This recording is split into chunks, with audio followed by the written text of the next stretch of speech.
Nah, ketika kita salah, ya maklumlah kan gitu kan. Maklumlah karena ketidaktahuan kita kan gitu kan. Makanya butuh ditegur, dinasihati dengan cara yang baik. Kalau Anda punya ilmu yang lebih daripada itu, sampaikan dengan cara yang baik di waktu yang pas. Begitu aturan mainnya. Nah, karena tujuannya ingin menjatuhkan, sudah keluar dari jalur asal dari kaidah-kaidah Ahlussunnah wal Jamaah. Tapi kaidah yang kedua, bersama lawan kita, Pak, bersama lawan kita yang tidak sependapat dengan kita, itu harus insaf, harus adil.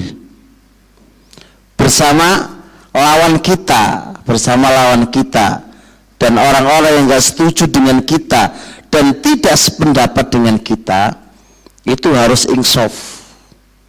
Insaf itu harus adil. Allah mengatakan wala yajrimannakum syana'anu qaumin ala alla ta'dilu i'dilu wa aqrabu taqwa. Jangan sampai kebencian kamu kepada suatu kaum, kamu tidak bisa berbuat adil. Kenapa nggak bisa berbuat adil? Karena udah benci lebih dulu, sudah ada masalah pribadi lebih dulu. Ini masalahnya. Jadi ada masalah pribadi dulu. Masalah pribadi membawa dia untuk tidak berbuat adil. Nah, kalau udah masalah pribadi muncul kebencian, bagaimana bisa berbuat adil? Adilu wa aqrabu taqwa. Berbuat adillah, karena adil itu mendekati kepada ketakwaan. Ya, masalah pribadi diikut-ikutkan masalah manhaj. Padahal manhaj itu apa? Itu hanya cabang dari masalah pribadi. Persaingan bisnis membawa saling mentahdir.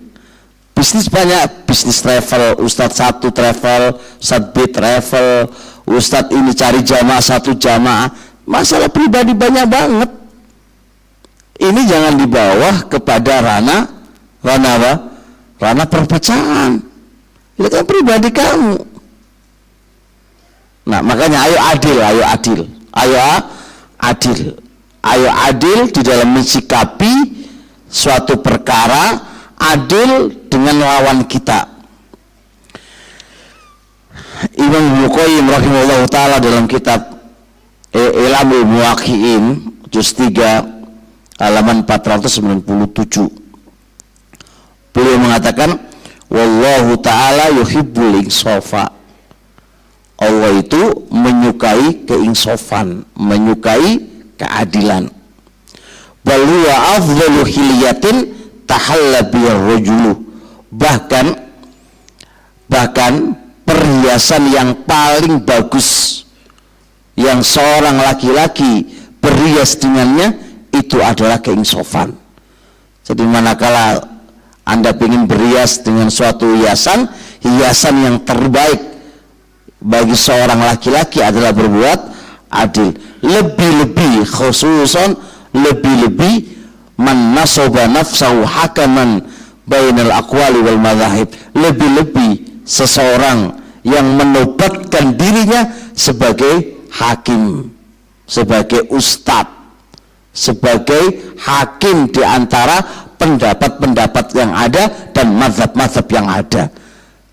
Ini lebih-lebih seorang ustadz, seorang alim, seorang yang hakim antara pendapat-pendapat Anda sebagai penentu antara pendapat satu dan pendapat yang lain, antara mazhab satu dan yang lain, ada penentunya. Oh, harus adil tenan ini, harus adil. Kalau enggak Anda zalim kepada lawannya. Kalau enggak Anda zalim kepada lawannya. Nah, baik. Ini penting Ikhwan. Nah, di antara bentuk keadilan, tolong perhatikan ini penting.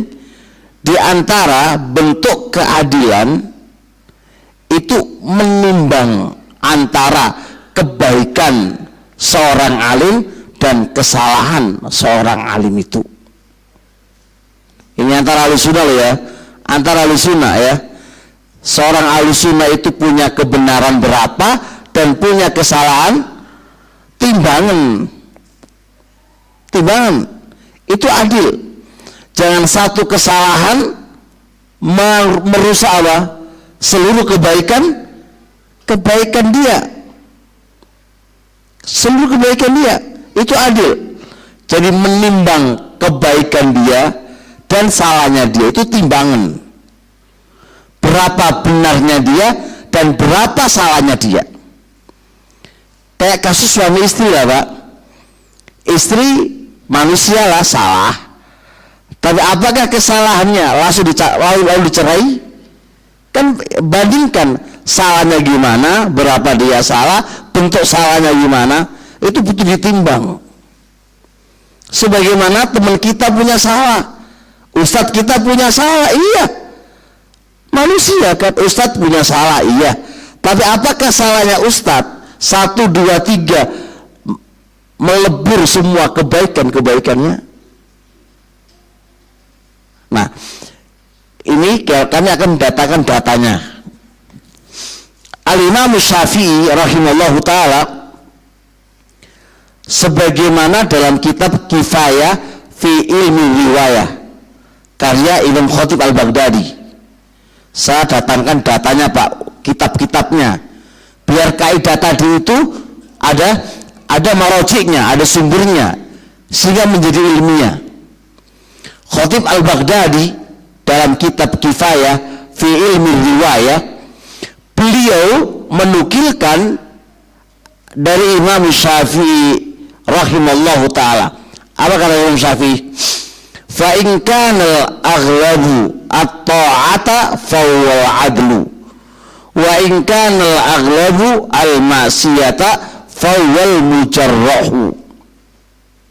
Kapan seseorang itu dikatakan adil dan kapan seseorang itu dikatakan mujarrah, dikritiki, dia termasuk tidak adil. Gimana caranya?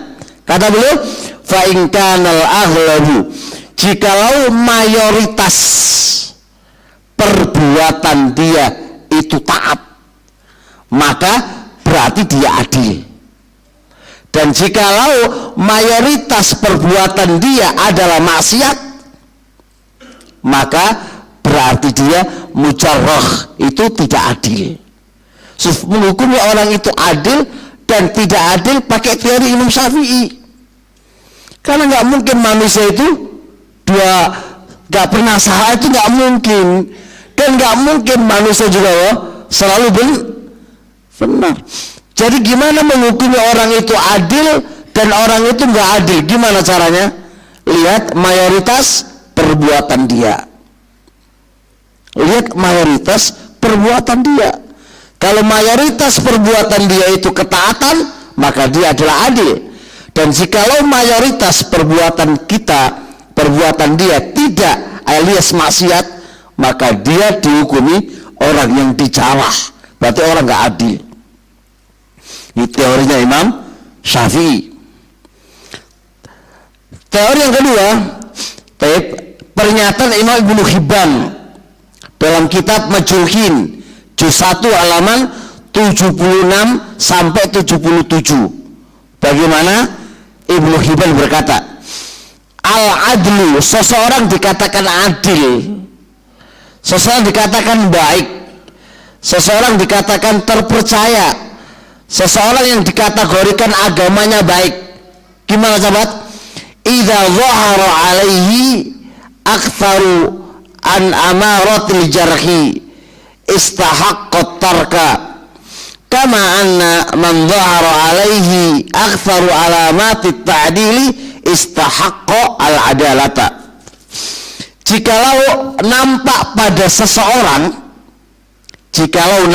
pada seseorang tanda-tanda dia dijarah lebih banyak, tanda-tanda dia dikritik lebih banyak, maka orang ini layak ditinggalkan.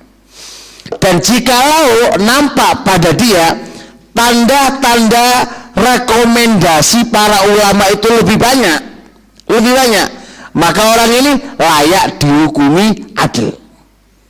Beliau pakai teori apa? Ghalib, mayoritas. Jadi kalau mayoritas tanda-tanda rekomendasinya ulama itu terbanyak pada dia, maka dia layak dihukumi adil. Tapi jikalau nampak pada dia tanda-tanda komentar jelek para ulama itu lebih dominan, maka dia layak ditinggalkan hadisnya. Yang ngomong siapa tadi? Imam Ibnu Hibban, pengarang kitab Majruhin dan pengarang kitab As-Thiqat. Nah,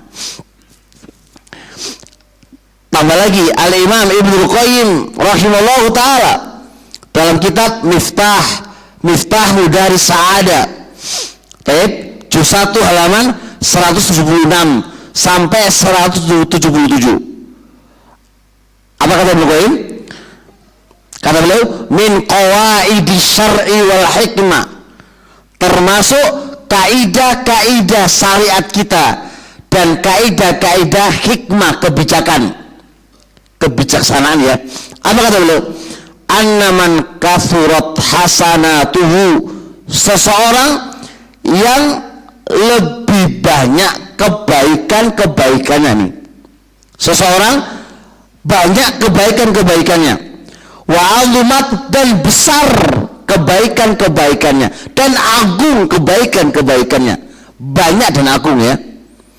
Wa kana lahu fil islami ta'thirun dhahirun, dan adalah dia memiliki pengaruh yang nampak, pengaruh yang besar di dalam menyebarkan Islam. Dia punya pengaruh, Pak, ta'thirun dhahir. Dia punya pengaruh yang nampak di dalam menyebarkan Islam. Tadi satu, dia punya apa? Kebaikan yang banyak, punya kebaikan yang agung. Kedua, dia di dalam masalah penyebaran Islam, penyebaran dakwah, dia punya pengaruh yang besar untuk bisa diterima oleh masyarakat. Lihat, fa innahu yahtamilu lahu ma la yahtamilu ghairi. Di saat dia salah, maka dia ada toleransi, yang toleransi itu tidak diberikan kepada selain dia. Ada toleransinya, ada toleransi untuk dia, yang mana itu tidak bisa diberikan kepada selain dia. Oh, jadi kebauya.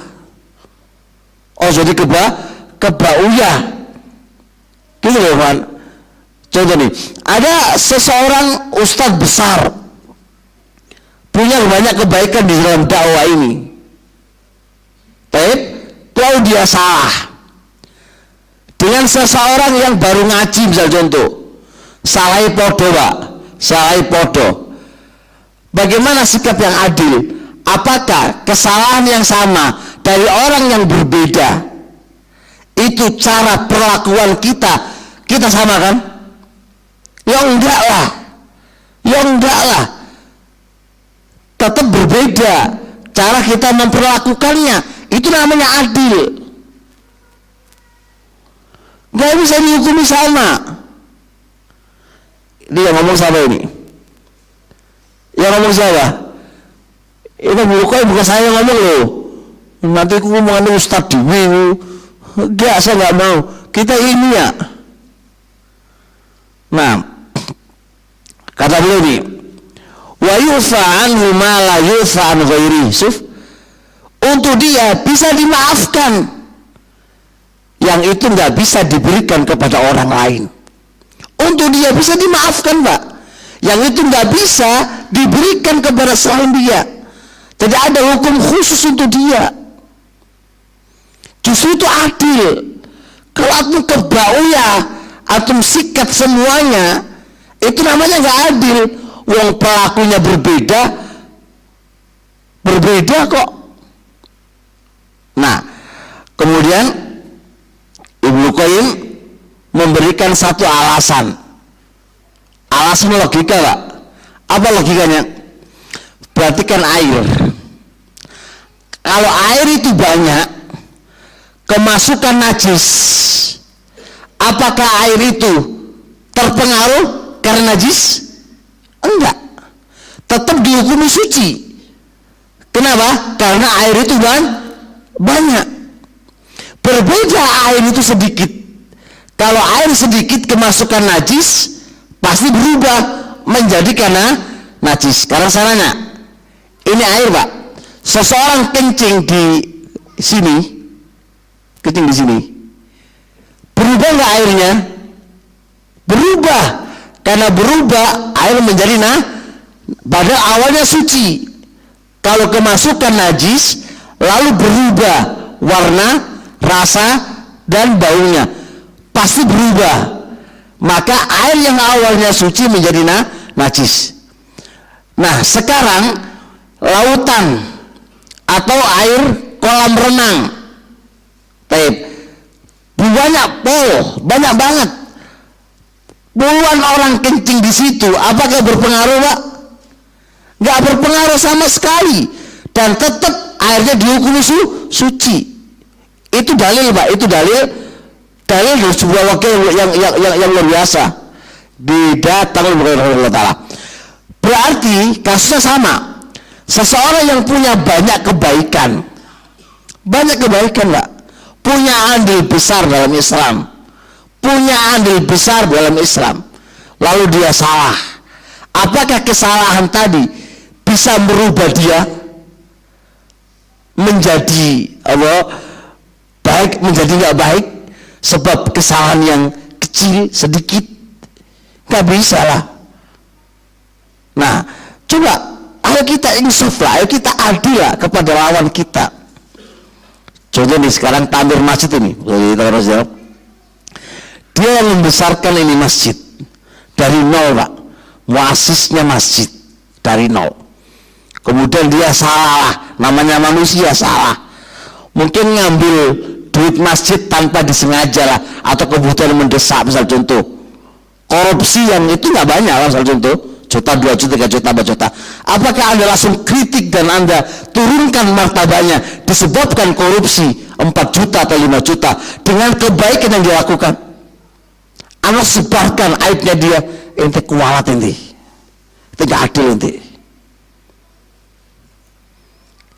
Berbeda dengan orang yang baru kemarin, baru pegang, gak punya andil apa-apa, gak punya kebaikan apa-apa, gak apa-apa, itu habis sendiri kan, gitu kan.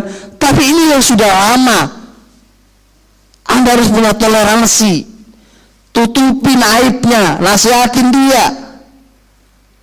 Muamalah kepada dia beda dengan muamalah kepada orang selain dia.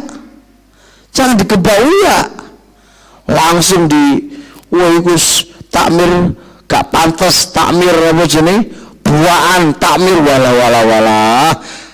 Ini omongan apa ini? Omongan orang ilmu, orang tahu ngaji kayak gini. Iya, karena nggak punya ilmu, begitu loh. Faham saya ya? Gambarnya sekarang gini, ada seorang ustadz yang membangun sebuah pesantren atau sebuah sekolahan. Dia yang merintis awal, Pak. Suatu ketika nggak tahu dia nampar anakmu. Coba langsung dipulisikan aja itu, kan? Wis nampar anakku, ini kurang ajar yang mempolisikan itu. Ya kurang ajar. Saya nggak lihat kebaikan dia, belum kebaikan. Makanya kebaikan yang dia berikan itu memiliki andil, ya kawan. Kita harus bersikap adil. Tahu ya? Masih kata Bukhari, wa hadza amrun ma'lumun indan nas. Perkara yang saya sampaikan tadi itu perkara yang sudah diketahui di sisi manusia, dan itu sudah tetap di fitrah mereka. Itu salah fitrah, masuk akal, Pak. Kita maklum anna man lahu ulufun minal hasanat, seseorang yang memiliki ribuan dari kebaikan, fa inna yusamah, dia dimaafkan ketika dia punya 1 dosa, 2 dosa, 3 dosa, dimaafkanlah. Pertanyaan selanjutnya, para sahabat itu apa gak punya dosa? Punya dosa gak?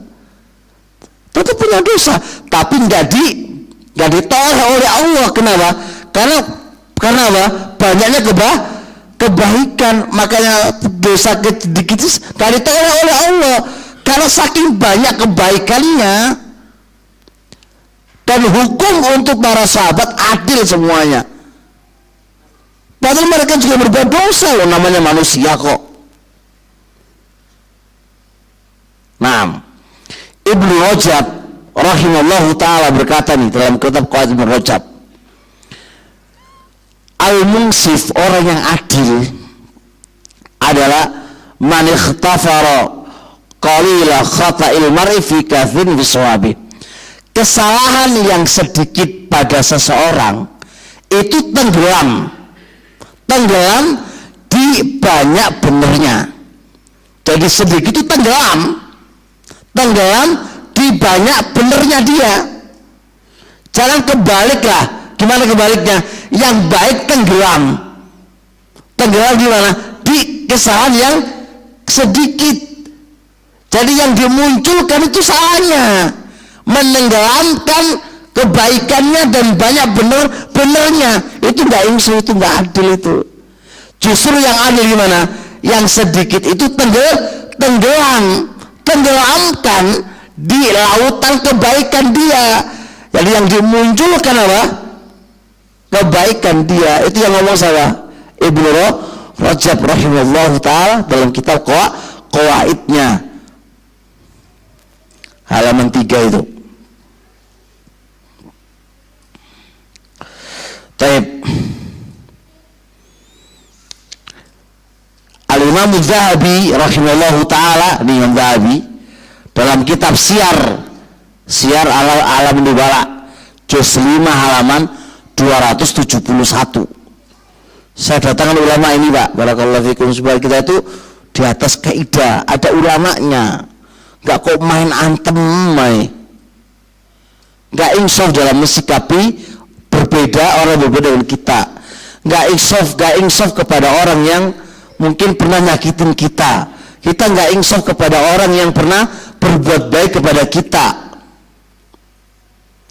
Kata Al-Hafidz Najar, innal kabira min a'immatil ilmi, sesungguhnya orang yang besar dari pemimpin-pemimpin ilmu, idza kathura sawabuhu, apabila banyak benernya. Ini satu, catat Pak ya, dia termasuk a'immatul ilmi, pemimpin ilmu. Satu, banyak benernya. Yang kedua, wa ulima taharrihil haq, dia diketahui selalu mencari kepada kebenaran. Ketiga, wattasa'a ilmuhu, telah luas ilmunya. Keempat, wa dhahara zakauhu, dan telah nampak kecerdasannya.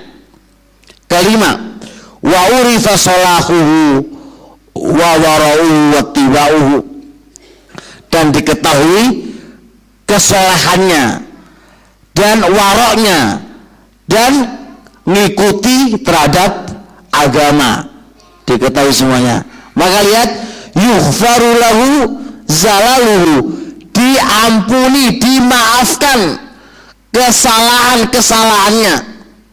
Wala nuzalliluhu, kita jangan sesatkan dia, kita nggak boleh menyesatkannya. Wa natrahu, dan kita nggak boleh membuang dia. Wa nansa mahasinahu, dan nggak boleh kita melupakan kebaikan-kebaikannya. So, lihat apa katanya? Diampuni dosa-dosanya. Kita nggak boleh menyesatkan dia, kita nggak boleh membuang dia, dan kita nggak boleh melupakan kebaikan-kebaikan dia. Naam, iya, La naqtadiri, kita nggak ikuti fi bid'ati wa khata'i, dalam perbuatan dia bid'ah dan salah. Kita nggak ikuti, Pak. Salah tetap salah. Salah tetap salah. Kita nggak ikuti pada kesalahan-kesalahannya. Kita nggak ikuti pada perkara-perkara yang dia jatuh di dalamnya. Kita nggak ikuti. Wa narjulahu taubatan min dzalik. Kita berharap dia bisa bertobat dari kesalahan-kesalahannya. Ini insaf, Pak, ini insaf. Namanya adil. Ini kadang-kadang misal contoh kayak salah satu ustadz contoh ini, terus salah dalam bab akidah lah misal contoh. Yang mana ustadz tadi insya Allah ya diketahui lah kecerdasannya, diketahui tahari, dia itu selalu ikut kebenaran, ittiba'u sunnah selalu itu. Ya kalau dia salah ya wajar, manusiawinya lah, wajar, Pak. Kalau salah kasih tahu salah dulu, jangan disesatkan. Sesat itu ditahdir lagi sudah, Pak, di media wis. Ini kan terus gimana? Ini kan enggak anda ini gimana sih maksudnya? Karepmu piye karepmu itu kan? Tanya karepmu piye gitu kan? Apa kamu juga nggak salah gitu kan? Kayak kamu tuh nggak pernah salah aja gitu loh. Coba tujuan kamu itu kan apa? Tujuan kamu itu apa coba? Apa itu? Ya mengembalikan kepada kebenaran lah. Gimana caranya? Diskusi lah. Diskusi ini enggak wis sesat selalu bid'ah wis sudah disesatkan lah, jangan ngambil ilmu dari dia wis sudah, dilupakan seluruh kebaikannya dia, kayak dia nggak pernah berbuat kebaikan sama inti sama dakwah sama sekali. Bisa dipahami misalnya teman-teman, ini yang ngomong sampai ini ya, Imam Az-Zahabi.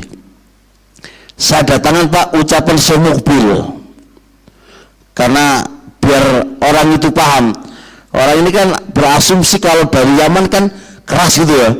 Itu kan asumsi orang aja kan, yang tidak mendasar. Tidak mendasar, Pak. Kita katakan ucapan Syekh Muqbil. Qala Syekh Muqbil rahimahullahu ta'ala dalam takdim beliau kitab Bulughul Munah. Ada Bulughul Munah, salah satu murid beliau mentahki kitab ini, lalu beliau ngasih takdim. Kata beliau ini, wal alim. Ini kata beliau, wal alim, seorang alim. Idza akhta'a, ini seorang alim, Pak, al alim, seorang yang alim. Idza akhta'a, apabila beliau itu salah, walahu fadhailu, sedangkan dia punya keutamaan. Humirat akhta'u fi fadhailihi, kesalahan itu apa? Humirat apa namanya? Tenggelam fi fadhailihi, pada keutamaan ini. Kesalahan ditenggelamkan, Pak. Masuk ditenggelamkan, tenggelam di keutamaan-keutamaannya. Wa ma min ahadin minal ulama'i illa walau akhta. Tidak ada satupun dari ulama kecuali dia punya banyak kesalahan. Ini ulama loh. Apalagi selain ulama kayak ustadz guru ulama lah ustadz kan ya. Apalagi ustadz, Pak. Wa ma min ahadin minal ulama. Tidaklah dari seseorang dari para ulama illa walau akhta. Beliau tidak pakai isim mufrad, pakai jamak taksir, kecuali dia banyak juga kesalahannya. Ini ulama, apalagi kita. Nah, kalau dia punya kebaikan yang banyak, nah kekeliruannya itu loh, Pak, itu ditenggelamkan di kebaikannya. Tetap dia baik walaupun dia punya kesalahan. Tapi jangan gagal paham loh, jangan gagal paham. Engkau nang gagal paham gini, wong salah kok dibenarkan? Enggak, salah tetap salah, Pak. Siapapun orangnya, salah tetap salah. Enggak ada salah dibenarkan. Cuma pembahasan kita adalah kesalahan apakah menjadikan dia orang yang dibuang ilmunya, dilupakan kebaikannya, ditahdir, dihancurkan martabatnya. Itu pembahasan kita di sini. Bukan membenarkan yang salah. Salah belum salah. Ini kadang-kadang gagal paham teman-teman itu. Wah, salah kok dibenerno. Sopo sebenarnya salah. Salah tetap salah. Benar tetap benar. Siapapun orangnya. Kata Imam Ibnu Zahabi kan, lanak tadibi. Kita nggak ikutin dia. Itu ulama besar loh. Lanak tadibi. Kita nggak ikutin dia. Salah tetap salah. Cuma masalahnya apa? Mensikapi kesalahan gimana? Ini tema kita, Pak. Mensikapi kesalahan itu gimana? Harus adil. Harus adil. Nah,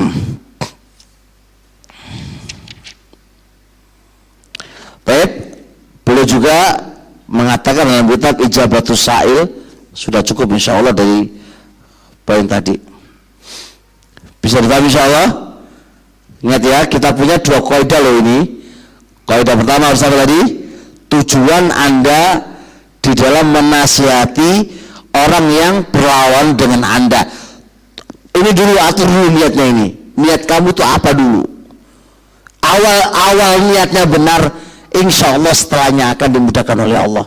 Tapi kalau awalnya sudah nggak benar, sudah nggak benar setelahnya. Ini kedua, ingat, dia tetap muslim, dia tetap orang yang mengaku Ahlussunnah wal Jamaah, tetap dia ustadz yang dia mendakwakan dakwah salafiyah. Ingat itu, ingat, Anda harus insaf terhadap dia. Anda harus timbang kesalahannya mana dan kebaikannya mana dan benarnya mana. Jangan sampai kebencian kamu menutupi Anda nggak bisa berbuat adil. Jangan sampai masalah pribadi antara kamu dengan dia atau menghancurkan dakwah ini. Ya, atau menghancurkan dakwah ini. Karena masalah pribadi antara kamu dengan dia. Anda nggak bisa berbuat adil. Anda nggak bisa berbuat adil. 6. Kaidah yang ketiga.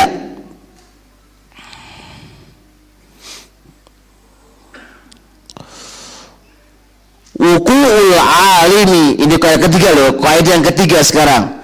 Kaidah yang ketiga. Wuku'ul alimi al-mujtahidi fil khata'i la yakunu musawwihun lintiqasihi aw itrahi aqwalihi aw ghibatihi aw ajrihi. Jatuhnya seorang alim yang mujtahid dalam satu kesalahan. Perhatikan, ulangi. Jatuhnya seorang alim yang mujtahid dalam satu kesalahan. Ya, dia sudah berijtihad, dia sudah membahas, dia sudah mencurahkan seluruh kemampuannya untuk meneliti suatu permasalahan, kemudian ternyata salah. Maka lihat, kesalahan itu la yakun, kesalahan itu tidak bisa menjadikan kita untuk intikos merendahkan dia. Kesalahan tadi nggak bisa menjadikan kita untuk merendahkan dia. Kedua, atau itrahi aqwali, membuang pendapat dia yang lainnya, atau menghibain dia, atau menghajur dia, meninggalkan dia. Ini teman-teman, ini real kenyataan di lapangan ini kan.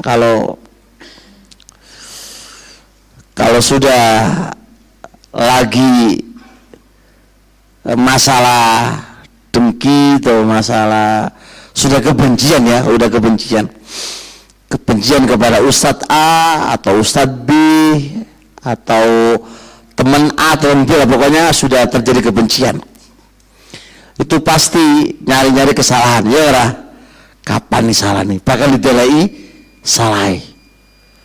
Kok ada orang muslim mencari kesalahan saudaranya? Itu udah salah, itu sudah dituelai salah. Mana ini salah, ini disalahi, dituelai Pak. Satu. Baik, kedua, digibahin, wis diomong gibah, hari-hari gibah terus.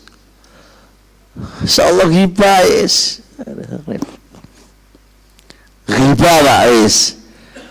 Gak tambah dosa tadi, wis nambah dosa, gibah terus. Setiap ketemu sama temennya, itu ustadz itu, gibah terus. Jadi gak berkah, sudah nyari kesalahan, sudah dihancurkan kehormatannya, terus apa lagi? Omongan dia nggak pernah ada benernya, suara terus, gitu kan? Suara terus, kemudian gibah, setiap hari itu gibahin terus, setiap pertemuan gibah, tidak hanya pertemuan, di rumahnya kumpul gibah, hari-hari gibah orang. Iki wis dosane wis akeh iki. Taib kaidah yang ketiga ini saya datangkan sebuah kasus disebutkan oleh Imam Zahabi dalam kitab Siyar, cerita tentang salahnya Ibnu Khuzaimah. Ini lihatnya, Imam Ibnu Khuzaimah ini Pak telah salah dalam bab akidah. Akidah loh ya, akidah. Apa salahnya, lihat ini. Apa salahnya, lihat. Supaya paham ini, fokus Pak ya, supaya gagal paham ini. Dalam sebuah hadis yang disebutkan oleh Bukhari Muslim dari sahabat Abu Hurairah, kata Rasulullah SAW, khalaqallahu Adama ala suratihi. Allah menciptakan Adam itu di atas bentuknya, Nah, dhamirhu itu kembali ke siapa? Ibnu Hibban rahimallahu ta'ala mengatakan dhamirhu ala surati, atas bentuknya, itu bentuknya Adam. Berarti Ibnu Khuzaimah meniadakan sifat Allah berbentuk, surah bentuk. Jadi Ibnu Khuzaimah itu apa? Menafikan sifat surah dari Allah.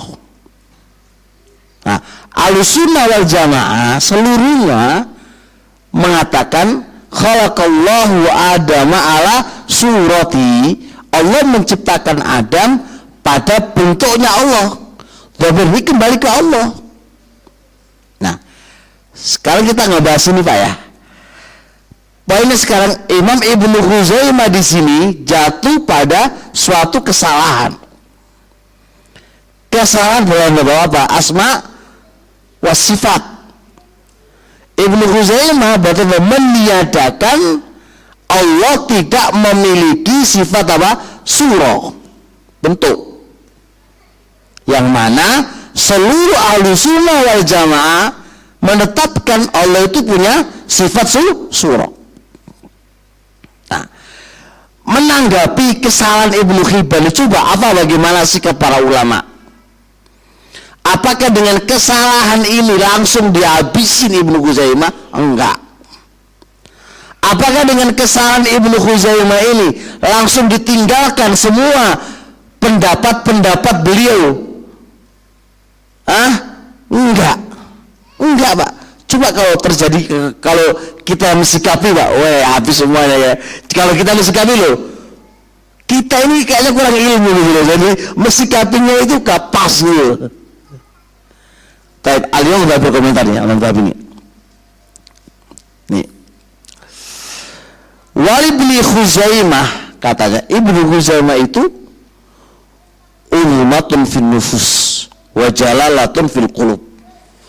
Ya, amat agung dalam jiwa kita dan amat mulia di jiwa kita. Kenapa?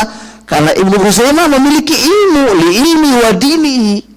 Karena keilmuan Ibnu Khuzaimah, agamanya Ibnu Khuzaimah, dan mengikuti sunnah Ibnu Khuzaimah. Buktinya kitab Tauhid Ibnu Khuzaimah itu jelas di atas manhaj salaf. Tapi lihat, waqad ta'awwala fi dzalika hadis surah.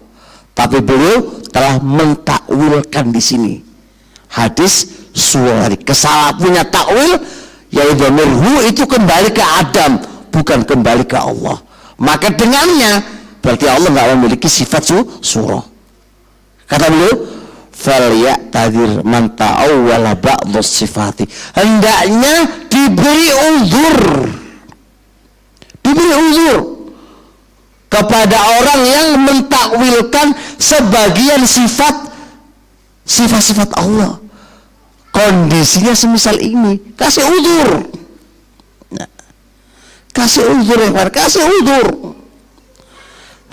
Allah belum mengatakan lagi, walau anna kullaman akhta'a fi ijtihadi, andai kata setiap orang yang telah salah di dalam ijtihadnya, padahal dia punya iman sama Allah, padahal dia diketahui orang-orang mengikuti kebenaran. Setiap orang yang salah lalu adarna, kita tinggalkan dia, wabada'na, dan kita katakan anta mubtadi. Tentunya apa? Laqalla man yaslamu, tentunya apa? Akan sedikit orang yang selamat dari ini. Gak ada yang selamat mungkin, hanya 2 atau 3 orang aja yang selamat. Gak akan ada yang selamat Pak, kecuali sedikit. Berarti aimah itu salah kabeh wis, mubtadi kabeh wis. Kamu tinggalkan semuanya disebabkan apa? Kesalahan mereka lakukan di sebagian sifat-sifat Allah Subhanahu wa taala. Gimana Pak? Ini contoh yang sudah ada dan bagaimana sikapnya para ulama. Al-Imamu Al-Asbahani rahimallahu ta'ala, apa kata mereka? Apa kata beliau?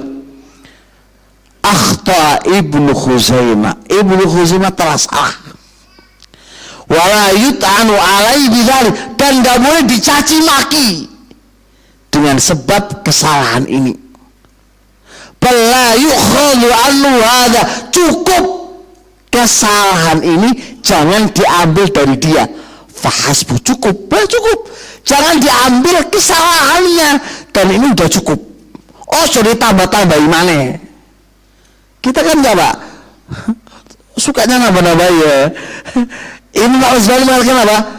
Bala yukhadhu anhu fahasbu, cukup, nggak diambil kesalahan dari dia, udah itu aja, nggak usah Anda perpanjang bicara.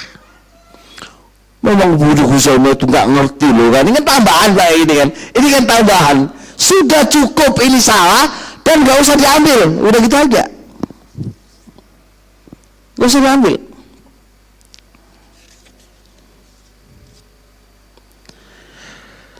Nah, satu lagi disebutkan oleh Imam Az-Zahabi dalam kitab Syiar, sebuah kisah bagus Pak, kisah bagus. Abdullah ibnu Zubair Humaidi, ini Humaidi bercerita, pernah Ahmad ibnu Hanbal tinggal di kami di kota Mekah. Imam Ahmad bin Hanbal tinggal di kota Mekah. Faqala li, lalu Imam Ahmad berkata kepadaku, dzata yaumin, suatu hari. Kata Imam Ahmad berkata kepada Humaidi, hahuna rajulun min Quraisyin lau bayanun wa ma'rifatun.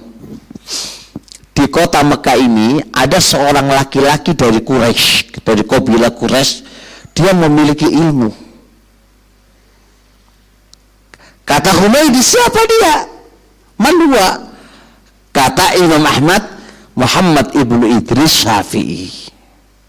Nah, Humaidi sama Imam Syafi'i ada sedikit kelas. Paham ya? Kelas Pak di ceritanya nih. Udah. Karena Imam Ahmad itu meminta dia untuk ditemani, udah berangkat tak berangkat. Ketika bertemu antara Imam Ahmad sama Imam Syafi'i, darat masailu, ya diskusi murojaah ilmiah, dan itu berputar beberapa masalah, ditanyakan, dijawab dan seterusnya. Dah.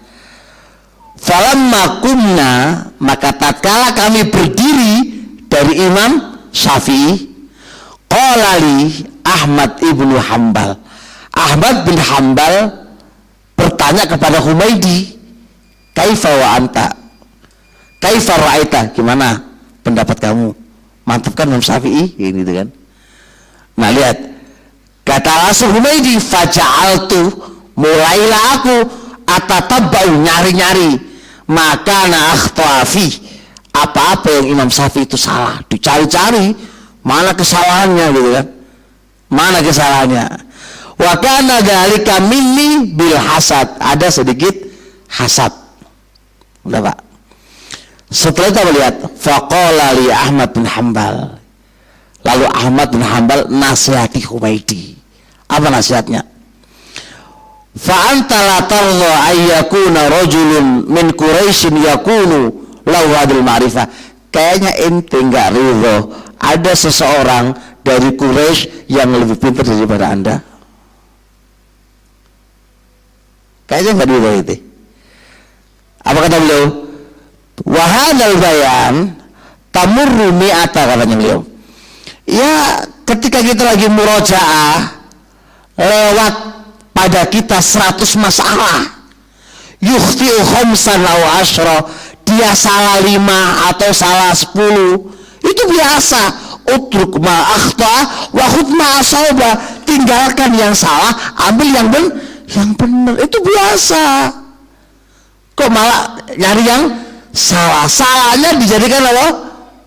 Pegangan untuk menghantam dia. Wah, itu masalah kayak gini ini. Itu terjadi pada Imam Humaidi, Imam Pak Humaidi, Pak. Apalagi kita. Jadi ini masalah-masalah hasad, persaingan ini, persaingan dunia yo ada, persaingan ilmu juga ada, persaingan jamaah juga ada. Ini manusiawi. Nah, kita harus cerdas. Jadi ketika terjadi permasalahan antar ustadz satu dengan yang lainnya, kita juga harus jadi masalahnya apa ini? Masalah pribadi atau masalah apa? Ini yang susah ini kan, ustadz itu dari masalah pribadi, terus punya jamaahnya belo ustadz, yang ustadz satu juga punya jamaah belo, lalu masalah nggak selesai masalahnya, ruwet teman. Padahal apa masalahnya? Kesalahannya apa? Ya, kalau orang itu salah, ya wajar namanya manusia salah. Kalau salah, ya sudah nasihatin, datangin dia, kembalikan dia kepada kebenaran. Manakala dia salah, kembalikan. Kok malah diem aja, lalu ditahdir, lu piye terus saya gini ini, nggak menyelesaikan masalah. Ya enggak. Sekarang coba, ayo dewasa lah, ayo dewasa. Jadi kalau takmir masjid salah, rangkulen, kasih tahu kalau itu salah, ini lo salah, yang benar itu ini dulu lo. Orang kok diomongin dari belakang, digibai di belakang. Apa kita menyelesaikan masalah? Nggak menyelesaikan masalah, nambahin dosa. Ya, padahal masalah-masalahnya kecil. Ini masalah sifat, asma wa sifat. Ibnu Huzaimah masalah toleransi.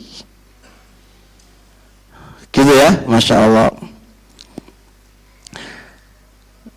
Itu dalam kitab Adab Syafi'i wa Manaqibi Imam Razi halaman 44, dan dalam kitab Hilyatul Auliya juz 9 halaman 96. Tapi ini sedikit lagi. Yunus As-Sodafi pernah berkata, Yunus As-Sodafi pernah berkata begini, ma ra'aitu aqala minasy-Syafi'i, saya nggak pernah lihat orang yang lebih dewasa dari Imam Syafi'i. Saya belum pernah melihat orang yang lebih dewasa dari Imam Syafi'i. Gimana kedewasaan Imam Syafi'i, gimana coba? Gimana bentuk kedewasaannya Imam Syafi'i? Kalau beliau fanadhartuhu yauman fi mas'alatin, saya pernah berdebat sama dia suatu hari dalam suatu masalah, nggak ketemu. Perdebatan itu belum ketemu ujungnya, Pak. Belum ketemu ujungnya. Summaftaraqna, lalu kita berpisah. Belum ketemu ujungnya. Walakiyani, lalu Imam Syafi'i bertemu dengan aku, fa akhadha biyadi, lalu mengambil tanganku. Tsumma qala, ya Aba Musa, ala yastaqima an takuna ikhwana wa illam tattafiq fi masalatin. Apakah tidak bagusnya tetap kita bersaudara walaupun kita tidak sepakat dalam satu masalah? Biasa, nggak sepakat itu biasa, Pak. Tapi tetap bersahabat, bersaudara. Ini yang susah dari kita ini. Nah, kalau kita nggak bisa ini, kita nggak dewasa. Berbeda pendapat itu biasa, tapi tetap kita bersaudara. Itu yang zen. Masalah kita enggak. Coba ini menurut saya. Nah, berdebat sampai keras-keras suaranya, ya kan? Diskusi sampai keras suaranya. Baru ketemu, baru selesai, enggak menyelesaikan masalah, belum deal, kira-kira ketemu mana, ketemu berapa? Bisa ketemu enggak bisa ketemu masih seolah itu loh. Lah itu loh kita Indonesia. Kakek makan sego, kakek makan nasi, udah kayak gini kan, nggak makan kurma, Pak. Jadi kalau masalah der orang Arab kan der selesai kan, gila ada makan karena makannya kurma nih. Kalau makanan kita makanan nasi jadi semerengkel, saya semerengkel gitu loh. Kedewasaan kita itu kurang banget. Boyo berbeda masalah nggak apa-apa gitu loh, Pak. Tapi kita masih sama berteman. Khawatir saya, Pak. Khawatirnya kita ini punya pemikiran hubur riasa, seneng kedudukan, sehingga karena seneng itu orang-orang harus ikut dia dan harus ikut pendapatnya dia. Ini kacau, Pak, kalau kayak gini. Ini sudah masalahnya karena ikut ya dia nggak mewajibkan, tapi prakteknya kayak ngono. Secara lisan nggak mewajibkan, tapi secara prakteknya kayak ngono. Kalau nggak setuju dengan pendapat dia itu kayak begini loh, Pak. Padahal sah-sah aja. Anda mau ikut pendapatku, nggak ikut itu terserah, hak kamu, selesai. Tapi tetap kita bersahabat dan bersaudara, itu loh, Pak. Masa perbedaan pendapat menjadikan kita juga harus bercerai-berai? Ini mana kedewasaan kita itu mana? Tunggu berapa? Semoga Allah jadikan kita dalam dakwah ini ya memiliki akal lah, dewasa lah. Jadi ya Allah gitu kan. Apalagi dalam mentahdir seorang ustadz. Ya selama usulnya itu sama, usul itu menjauhi ahlu bidah, nggak dulu dengan ahlu bidah, itu kan usul yang sama, Pak. Ketika berbeda dengan satu ustadz, sebagian ustadz bilang ini harus ditahdir. Satu ustadz, nggak bisa ditahdir. Menurut saya masih belum bisa ditahdir. Ya dia salah, tapi nggak bisa ditahdir. Kan beda loh. Beda pengaplikasiannya toh. Nah perbedaan ini nggak bisa ketemu. Yowis, kalau begitu itu tahdir juga. La ilaha illallah. Kalau model ya kayak kabel nyetrum. Ya nggak ketemu kalau gini ini. Ini namanya kurang dewasa.